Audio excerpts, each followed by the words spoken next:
அருகே இருப்பதனால் இரவுக்கு தெரியாத பகலுக்கு புரியாத பொழுதொன்று நீ காட்டினாய்.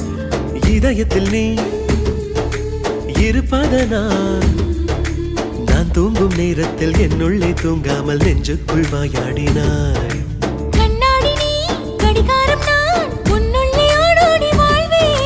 காதல் எனும் கடுதாசி நீ என்றென்றும் அன்புடன்